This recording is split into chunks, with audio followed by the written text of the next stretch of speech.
दोस्तों, आज की कहानी है पति देव अपनी बेटियों से दूरी तो आपने ही बनाई है। दोस्तों, कहानी शुरू करने से पहले अगर आपने हमारे चैनल को सब्सक्राइब नहीं किया हो तो कर लीजिए ताकि आपके पास पहुंच सके हर नया वीडियो। कमला ऊपर वाले दोनों कमरे के बेड पर नई चादर बिछा दे, देखो निकाल कर उस सोफे पर रख दी हूँ।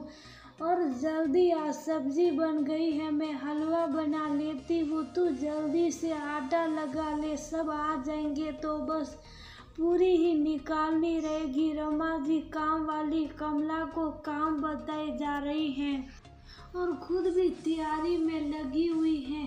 रमा जी की दोनों बेटी उषा और निशा अपने अपने पतियों और बेटों के साथ आ रही हैं। उषा और निशा दोनों एक एक बेटा है, प्रियांशु और दिव्यांशु। उषा के पति शुभम इंजीनियर है और निशा के पति आकाश का अपना व्यवसाय है। ऐसे तो कम ही होता है कि दोनों बहन एक साथ आती है, लेकिन इस बार दोनों प्रोग्राम बनाकर साथ आ रही। जब भी बेटियां आती हैं तो रमा जी त्योहार जैसा तैयारी करती है। रमा जी के पति ब्रजेश जी शुरू से ही कड़क मिजाज के थे। घर में कभी ऐसा माहौल नहीं होता कि सभी सदस्य साथ बैठकर हंसे बोले।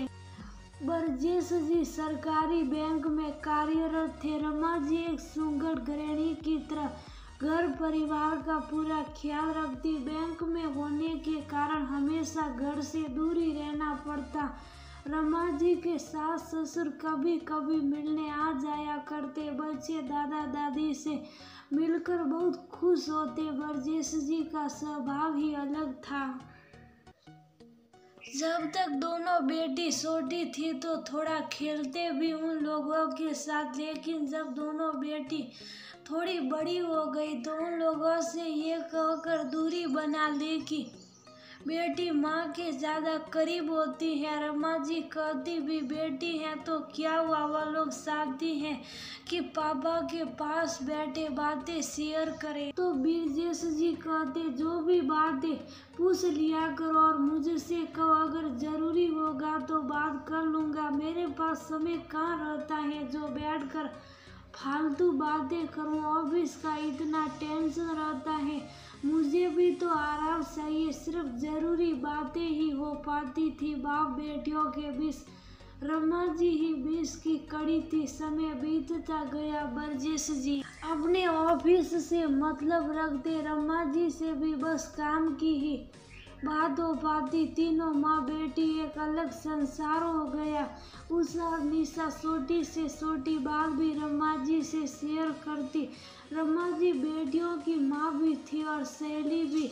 ब्रजेश जी के नौकरी रहते ही दोनों बेटियों की शादी भी हो गई। इसीलिए जब तक उषा और निशा यहाँ रही घर का वैसा ही माहौल रहा।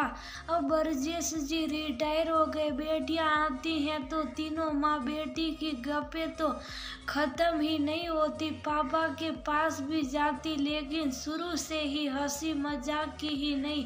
पापा से तो अब कैसे कर पाती, पापा भी हाल साल पूछते और जो जरूरी बातें होती वो करते। रिटायर होने के बाद ब्रजेश जी पूरा दिन घर में ही रहते तो ये बात अब उनको अखरने लगी। सब माँ बेटी एक साथ हंसती हैं, बोलती हैं, हंसी मजाक करती और वो बस जरूरी भर बात कर एक कमरे में अकेले पड़े रहते हैं। बच्चे भी नाना से उतना घुल मिल नहीं पाए।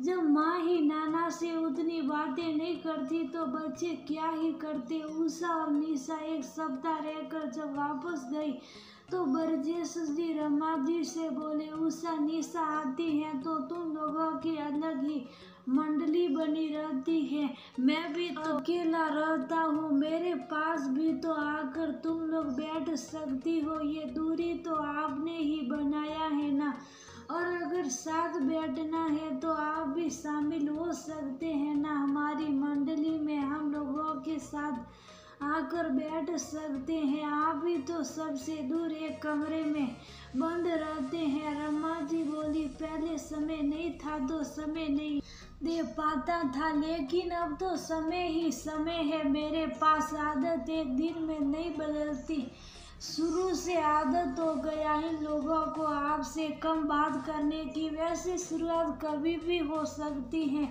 मैं दोनों बेटियों से बात करूंगी। उषा और निशा तो खुश हो जाएगी आपकी इस परिवर्तन की बात सुनकर। वो लोग तो सब दिन से चाहती थी कि आप उन लोगों के पास बैठे बातें करें, लेकिन आप ही ऐसा माहौल बना कर रखे कि दोनों दूर दूर ही रहती थी। अगली बार से उषा निशा आती तो माँ बेटी की मंडली में पापा भी